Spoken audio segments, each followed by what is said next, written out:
It was one after another. In the ninth inning, after the 6-run eighth, they could have trotted Mo out there, but with the game on the balance, the best reliever in the history of baseball was wearing a jacket. Should the Yankees have pitched Mariano Rivera and played it Orioles style, where they respected the game? They should have played it Phillies style. How about that? Okay. Yeah. Because absolutely they should have. The deciding factor in the American League and the National League race over the last 3 games was that the Philadelphia Phillies manned up and went into Atlanta and pitched their starters and played their starters all the way home to the 13th inning last night, while the New York Yankees manned down. Not just last night, but all 3 nights against the Rays. And I take nothing away from what the Rays did, but the Yankees were pathetic. I'm embarrassed for them. I'm ashamed for them. Where's the pride? Where's the character? Where's just the sportsmanship? Well, guess where it is? It's alive and well in Philadelphia, in all those Phillies uniforms right now. They have now, let's just do the strategy of it.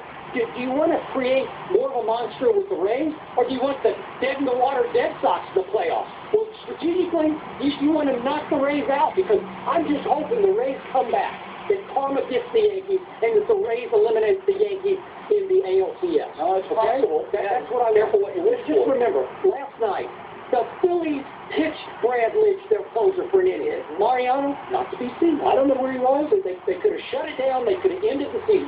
You think you think Dan Johnson would have beaten Mariano in the 9th inning? I doubt not. But at his age, you're going into the playoffs. And exactly. Can you make that point? No. Can you make that case? I have no problem with how the Yankees approach this. Look, for them, it's never about a single meaningless game. They've already accomplished what they set out to accomplish. It's about championship, and trust me, if they're in the World Series, nobody's going to remember this. No one's going to get their hand. I think it's good that you're sort of back into the playoffs with 4 in a row.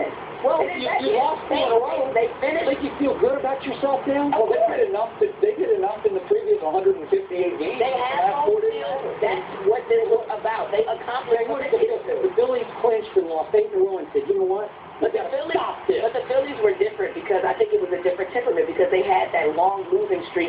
They didn't feel good about where they were. The Yankees felt fine with where they were. That's why they were okay with taking a softer approach. Okay, and to finish this out, last night the Yankees did build up a 7-0 lead, rocking the Rays 8. David Price. They got 6 earned in 4 innings off David Price. Vanderbilt, though? And then guess what? Back it up, guys. You guys are all out. We're going to sub all the starters. Guess who drives in the tying run for the Phillies in the 9th inning? Hunter Pence. Guess who drives in the winning run in the 13th inning? Yeah. Chase Utley. Always still in the game. Interesting. So they played with some pride, with just pure sportsmanship, with some class. Well, I got to wonder this. I'm a form of conspiracy. You think in the back of their minds the Yankees didn't have any idea how badly they could stick it to the Red Sox? Well, yeah, that is a fair question. You think they didn't think about that one time? For evidence, I would offer for evidence, and I love Michael Kay. He does a terrific job.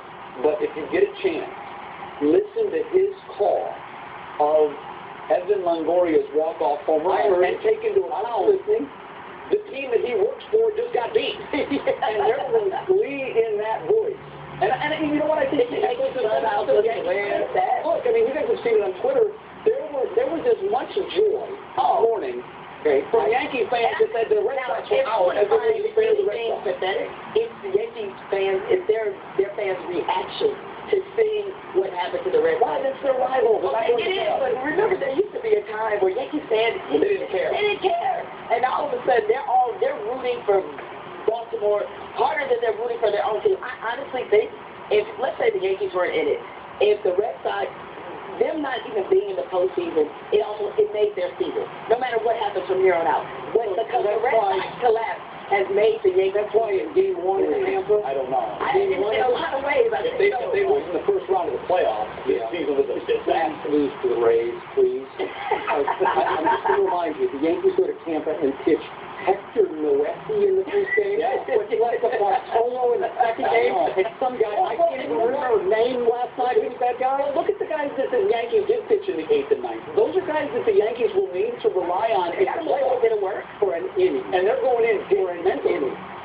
It was like an all-star. The Yankees are? Yes, they got yeah, the guys that were on the both in the 8th and the 9th for the Yankees are contributors to this team. They weren't, scrub players that they won't lean on in the playoffs.